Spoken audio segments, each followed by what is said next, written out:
Hello guys, നമുക്കിന്ന് അടിപൊളി cooker മത്തി ഉണ്ടാക്കുന്നത് എങ്ങനെയെന്ന് നോക്കാം. അപ്പോൾ കുറച്ച് മത്തിക്ക് മുളക് പൊടി, മഞ്ഞൾപ്പൊടി, ഉപ്പ് എന്നിവ പെരക്കി വെച്ചു. ശേഷം ഗ്യാസ് കത്തിച്ച് അതിലേക്ക് ഒരു കുക്കർ അടുപ്പത്ത് വെക്കുക. കുക്കറിൽ കുറച്ച് വെളിച്ചെണ്ണ വയ്ക്കുക, കുറച്ച് മതി. അതിലേക്ക് 2 അല്ലി കറിവേപ്പില എടുത്ത് വെക്കുക. അതിന് ശേഷം നമ്മൾ ഈ പെരക്കി വെച്ച മത്തി ഈ കുക്കറിലേക്ക് പറക്കി വെക്കുക. അതിലേക്ക് പിന്നെ കുറച്ച് കൊച്ചുള്ളിയും കുറച്ച് വെളുത്തുള്ളി ഉണ്ടെങ്കിൽ ആഡ് ചെയ്യാം. എൻ്റെ അടുത്ത് കൊച്ചുള്ളി ഇല്ലാത്തതുകൊണ്ട് ഞാൻ ഇട്ടിട്ടുണ്ടായിട്ടില്ല.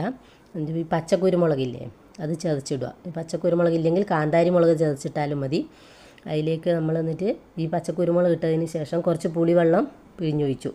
പുളിവെള്ളം ഒഴിച്ചതിന് ശേഷം ഒരുപാട് വെള്ളം ചേർക്കരുത്, അന്നേരം അത് വെള്ളമായിപ്പോവും. എന്നിട്ട് പുളിവെള്ളം മാത്രം മതി. കുക്കർ അടച്ച് ഒറ്റ വിസിലിൽ ഓഫാക്കുക. ശേഷം അത് വാങ്ങിയതിന് ശേഷം കുറച്ച് പച്ച വെളിച്ചെണ്ണ നനച്ച് സൂപ്പർ ടേസ്റ്റാണ്. എല്ലാവരും ഉണ്ടാക്കി നോക്കണേ. എല്ലാവരും ഈ വീഡിയോ ഇഷ്ടപ്പെട്ടെങ്കിൽ ലൈക്ക് ചെയ്യുക, ഷെയർ ചെയ്യുക, സബ്സ്ക്രൈബ് ചെയ്യുക.